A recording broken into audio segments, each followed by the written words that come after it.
प्रभु यीशु मसीह के नाम में आप सभी को मेरा जय मसीह की। हाजिर हैं एक बार फिर से आपके सामने पिछली जो वीडियो थी उसका दूसरा भाग लेकर, जिसका कि शीर्षक था कि मैं कैसे परमेश्वर से क्षमा प्राप्त कर सकता हूँ।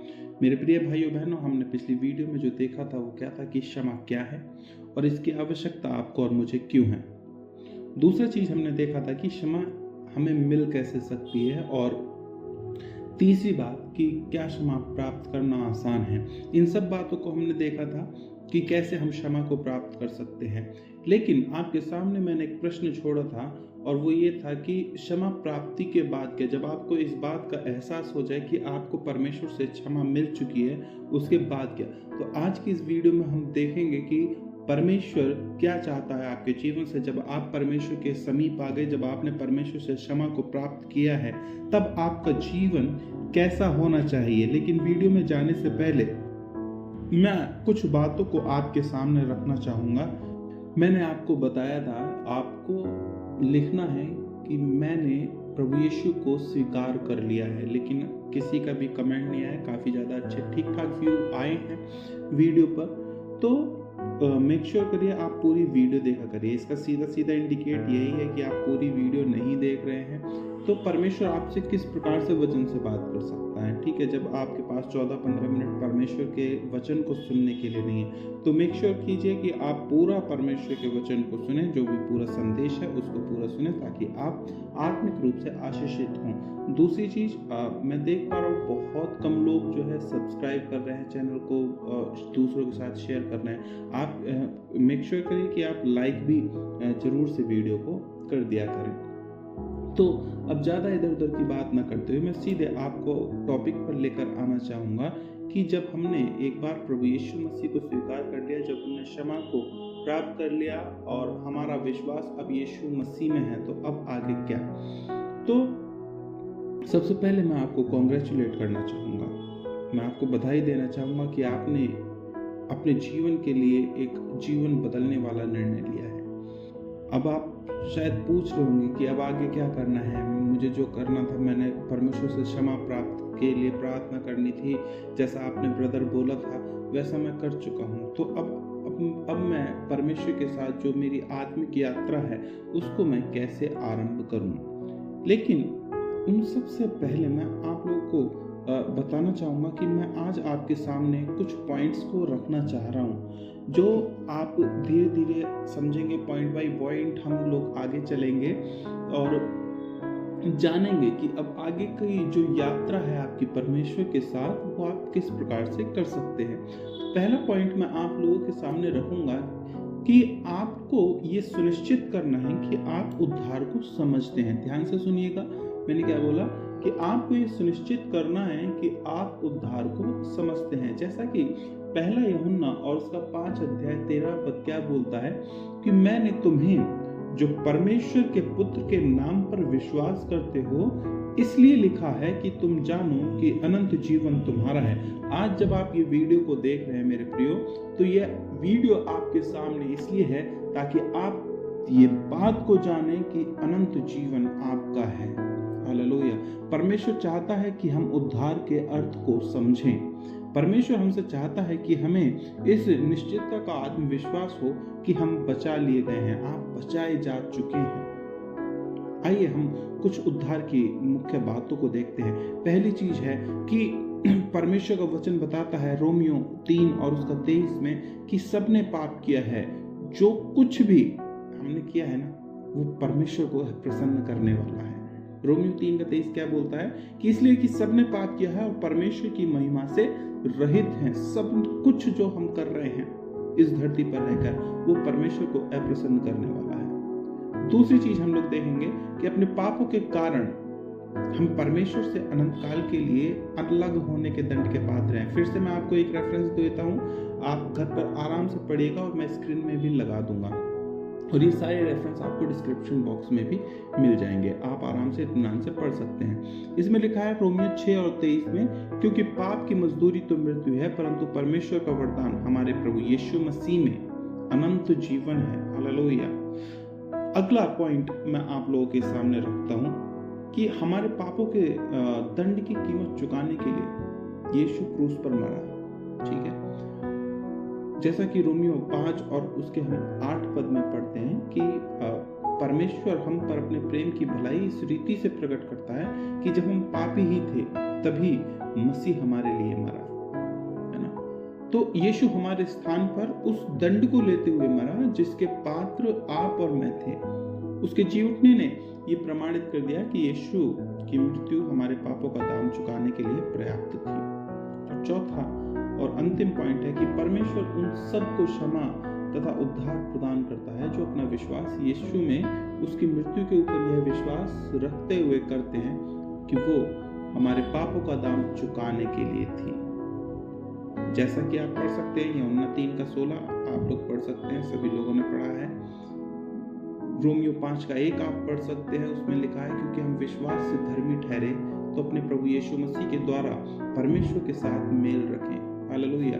यही है उद्धार की व्याख्या मेरे प्रिय भाइयों बहनों। आप खुद से कुछ नहीं कर सकते, क्योंकि जैसा हमने पहले पॉइंट में देखा कि हमने जो कुछ भी कर रहे हैं वो सब परमेश्वर को अप्रसन्न करने वाला है और हम अपने पापों के कारण परमेश्वर से अलग हो चुके हैं। लेकिन परमेश्वर की करुणा और महान दया है कि प्रभु यीशु मसीह हमारे पापों की कीमत चुकाने के लिए क्रूस पर मरे और हम सभी को क्षमा प्रदान करी और उद्धार दिया है। हालेलुया। तो ये उद्धार का संदेश है। यदि आपने अपने विश्वास को यीशु मसीह पर अपने उद्धारकर्ता के रूप में रखा है तो आप बचा लिए गए हैं, आपके सारे पाप क्षमा कर दिए गए हैं और परमेश्वर आपको कभी भी ना तो छोड़ेगा ना ही त्यागेगा। परमेश्वर का वचन ये आपसे प्रतिज्ञा करता है। रोमियो 8 और उसका 28 और 29वां पद क्या बोलता है? और हम जानते हैं कि जो लोग परमेश्वर से प्रेम रखते हैं उनके लिए सब बातें मिलकर भलाई ही को उत्पन्न करती हैं, अर्थात उन्हीं के लिए जो उसकी इच्छा के अनुसार बुलाए हुए हैं। क्योंकि जिन्हें उसने पहले से जान लिया है उन्हें पहले से ठहराया भी है कि उसके पुत्र के स्वरूप में हों, ताकि वह बहुत भाइयों में पहलौठा ठहरे। समझिएगा परमेश्वर का वचन आपसे क्या बोल रहा है। स्मरण रखें, यीशु मसीह में आपका उद्धार सुरक्षित है। यदि आप अपने उद्धारकर्ता के रूप में केवल यीशु पर ही भरोसा रखते हैं तो आप आश्वस्त हो सकते हैं कि स्वर्ग में आप परमेश्वर के साथ अनंत काल के लिए रहेंगे।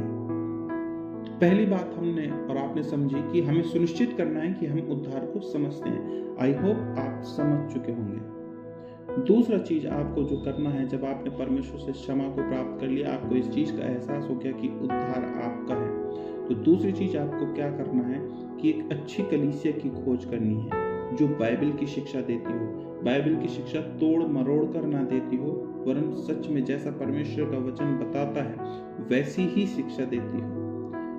कलीसिया को आप कभी भी एक चर्च या भवन के रूप में ना सोचें। कलीसिया वो लोग होते हैं जो भवन में इकट्ठा होते हैं। ये बहुत ही महत्वपूर्ण है कि यीशु में विश्वास करने वाले एक दूसरे के साथ संगति रखें। ये कलीसिया के प्राथमिक उद्देश्यों में से एक है मेरे प्रिय भाइयों बहनों। अब जबकि आपने अपने विश्वास को यीशु मसीह में रख दिया है तो हम आपको अत्यधिक जोर देकर प्रोत्साहन देते हैं।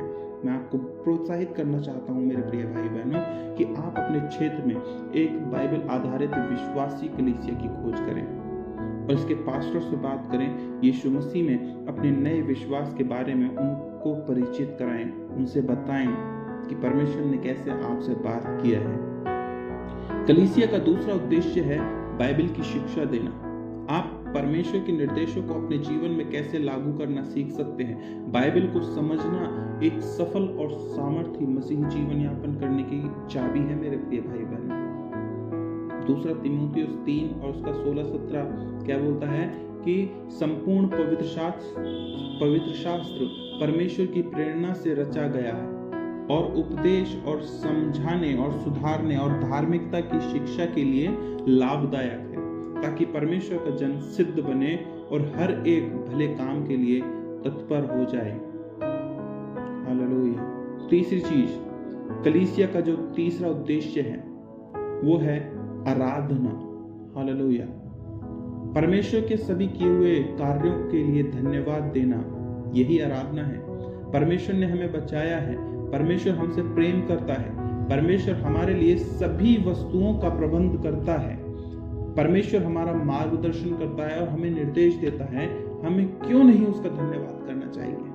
परमेश्वर पवित्र है, धर्मी है, प्रेमी, दयालु और अनुग्रह से भरा हुआ है। प्रकाशित वाक्य 4 और उसके 11 घोषणा करता है कि हे हमारे प्रभु और परमेश्वर, तू ही महिमा और आदर और सामर्थ्य के योग्य है, क्योंकि तू ही ने सभी वस्तुएं सृजी और वे तेरी इच्छा से थी और सृजी गई। सब कुछ परमेश्वर की इच्छा से है, तो ऐसे परमेश्वर को हम क्यों धन्यवाद ना दें। यही तो हमारा और आपका उद्देश्य है। तो जब आप एक अच्छी कलीसिया में, बाइबल आधारित कलीसिया में जाएंगे, आपका उद्देश्य ये होना चाहिए। तीसरे पॉइंट में आप लोगों के सामने पेश करना चाहूंगा, और वो ये है कि परमेश्वर पर ध्यान केंद्रित करने के लिए आपको प्रतिदिन समय निकालना है। जब आपने क्षमा कर लिया, बहुत सी बार हम क्षमा प्राप्त कर जाते हैं, और आपने नोटिस किया होगा कि मान लीजिए आप बड़े आराधना भवन में गए, वहाँ पर एक प्रार्थना सभा हो रही थी और आप भी वहाँ पर मौजूद थे और बहुत अच्छे से प्रेज एंड वर्शिप हुई, परमेश्वर के वचन से पास्टर ने प्रचार किया और वो सीधा आपके हृदय को जाकर छेद गया। लेकिन अगर आपने उसमें बने नहीं रहे, तो जैसे ही आप चर्च के बाहर निकलते हैं, आप वो सारे एक्सपीरियंस को खो देते हैं और भूल जाते हैं कि आपको परमेश्वर ने क्या बात किया था अपने वचन के द्वारा। इसलिए ये महत्वपूर्ण है कि आप प्रतिदिन परमेश्वर के लिए समय निकालें, उस पर ध्यान करने के लिए, उसके वचन पर मनन करने के लिए समय को आप निकालें। कुछ लोग इसे बोलते हैं, मौन समय बोल सकते हैं, साइलेंट टाइम बोल सकते हैं, अन्य बहुत से लोग इसको अलग अलग तरीके के नाम को लेते हैं, क्योंकि ये ऐसा समय होता है जब हम स्वयं को परमेश्वर के प्रति समर्पित करते हैं। कुछ लोग इस समय को प्रातःकाल में अलग करते हैं, जबकि कुछ लोग शाम का समय चुनते हैं कि मैं शाम के समय में बैठकर परमेश्वर से प्रार्थना करूंगा। मेरे प्रिय भाई बहनों, इससे कोई फर्क नहीं पड़ता कि आप कौन सा समय आप चुनाव करते हैं या आप इस समय को क्या बोलते हैं, ठीक है। लेकिन महत्वपूर्ण ये है कि आप नियमित रूप से परमेश्वर के साथ समय को व्यतीत करें। कौन सी बातें मिलकर परमेश्वर के साथ हमारे समय को बनाती हैं? पहला चीज प्रार्थना। प्रार्थना सरल तरीके से परमेश्वर से बात करना है। अपनी चिंताओं तथा समस्याओं के विषय में परमेश्वर से बात करें। परमेश्वर से आपको ज्ञान और मार्गदर्शन देने के लिए कहें। अपनी आवश्यकताओं की प्राप्ति के लिए परमेश्वर से कहें। परमेश्वर को बताएं कि आप उससे कितना अधिक प्रेम करते हैं और जो कुछ वह आपके लिए करता है उसके लिए आप उसको कितना सराहते हैं। इन्हीं सब बातों को प्रार्थना कहते हैं मेरे प्रिय भाई बहनों। दूसरा चीज है बाइबल को पढ़ना। हालेलुया। कलीसिया में, संडे स्कूल या बाइबल अध्ययन की कक्षाओं में बाइबल की शिक्षा लेने के अतिरिक्त आपको स्वयं के लिए भी बाइबल का पढ़ना बहुत ज्यादा आवश्यक है। बाइबल में एक सफल मसीही जीवन यापन करने के लिए वो सारी सामग्री दी गई है जिसे आपको जानने की आवश्यकता है। इसमें परमेश्वर का वो मार्गदर्शन दिया गया है कि कैसे सही निर्णयों को लिया जाए, कैसे परमेश्वर की इच्छा को आप जान सकते हैं, दूसरों की देखभाल कैसे कर सकते हैं और आत्मिक उन्नति कैसे कर सकते हैं। बाइबल हमारे लिए परमेश्वर का वचन है मेरे प्रियो। हम अपने जीवन को आवश्यक रूप से किस तरीके से यापन करें, इसके लिए बाइबल परमेश्वर की निर्देश पुस्तिका है, जिससे कि वह प्रसन्न हो जाए और हम संतुष्टि पाएं, शांति पाएं। तो पहला चीज हमने देखा था कि आपको ये सुनिश्चित करना है कि आप उद्धार को समझते हैं। दूसरा, आपको एक अच्छी कलीसिया का चुनाव करना है, वहां पर रेगुलर बेसिस पर जाना है, परमेश्वर की आराधना करनी है और वचन की शिक्षा को लेना है। और तीसरी चीज जो अभी हमने सीखी कि परमेश्वर पर ध्यान केंद्रित करने के लिए आपको और मुझे समय निकालना बहुत ज्यादा जरूरी है। अब चौथी बात आपको क्या करना है? चौथी बात यह है कि ऐसे लोगों से संबंध आपको स्थापित करने हैं जो आपकी आत्मिक रूप से सहायता कर सकते हैं। वो कोई भी हो सकता है। आप देखें, क्योंकि परमेश्वर का वचन बताता है 1 कुरिन्थियों 15 और उसका 33वें पद में कि धोखा ना खाना, बुरी संगति अच्छे चरित्र को बिगाड़ देती है। तो इसलिए आपको बहुत ज़्यादा ज़रूरी है, जब आप परमेश्वर में आत्मिक उन्नति को कर रहे हैं, आपके लिए बहुत ज़्यादा ज़रूरी बन जाता है कि आप ऐसी संगति रखें जो आपकी सहायता कर सके आत्मिक रूप से बढ़ने के लिए। बाइबल हम पर पड़ने वाले बुरे लोगों के प्रभाव के बारे में दी हुई चेतावनियों से भरी पड़ी है। पापपूर्ण गतिविधियों से जो लिप्त रहने वाले जो लोग हैं, उनके साथ समय व्यतीत करना हमें भी उन गलत कार्यों के द्वारा परीक्षा में डाल देने का कारण बन जाता है। मेरे प्रियो, हम जिन लोगों के आसपास हैं, उनका चरित्र हमारे ऊपर भी अपनी छाप छोड़ता ही छोड़ता है 100%। इसीलिए यह बहुत ही महत्वपूर्ण है कि हम ऐसे लोगों को स्वयं के चारों ओर रखें जो प्रभु से प्रेम करते हैं और उसके प्रति समर्पित हैं। 1 या 2 मित्रों को शायद अपनी कलीसिया में से खोजने का प्रयास करें जो आपकी सहायता कर सकते हैं। आप जिस कलीसिया में गए हैं वहां पर ऐसे लोगों को ढूंढें जो आपको प्रोत्साहित करें। इब्रानियों 3:13 बताता है कि वरन जिस दिन तक आज के दिन कहा जाता है, वह हर दिन एक दूसरे को समझाते रहो, ऐसा ना हो कि तुम में से कोई जन पाप के छल में आकर कठोर हो जाए। तो संगति बहुत ज्यादा जरूरी है। अपने मित्रों से कहें कि वे आपके खाली समय, आपकी गतिविधियों और परमेश्वर के साथ आपकी चाल के संबंध में आपको जवाबदेह बनाए रखें। उनसे पूछें कि क्या आप भी उनके लिए वैसा ही कर सकते हैं। इसका अर्थ यह नहीं है कि आपको अपने उन सभी मित्रों को छोड़ना होगा जो यीशु को अपने उद्धारकर्ता के रूप में नहीं जानते। उनके मित्र निरंतर बने रहें। आप जो पहले से आपके मित्र हैं, उनके साथ आप बने रहें और उनसे प्रेम भी रखें। बस सरलता से उन्हें जानने दें कि यीशु ने आपके जीवन को बदल दिया है। उनको ये एहसास होना चाहिए, उनको पता होना चाहिए कि प्रभु यीशु ने आपके जीवन को बदला है और अब आप उन सभी कार्यों को नहीं कर सकते जो पहले किया करते थे। परमेश्वर से कहें कि वह आपको यीशु के बारे में अपने मित्रों को बताने के लिए अवसर दे। हालेलुया। और आप हमेशा उन अवसरों का पूरा फायदा लें। तो अब आप 4 चीजें सीख चुके हैं कि सबसे पहले आपको सुनिश्चित करना है कि आप उद्धार को समझते हैं। दूसरा चीज, अच्छी कलीसिया की खोज करना है, उसमें आराधना कैसे करनी है, वचन की शिक्षा कैसे लेनी है।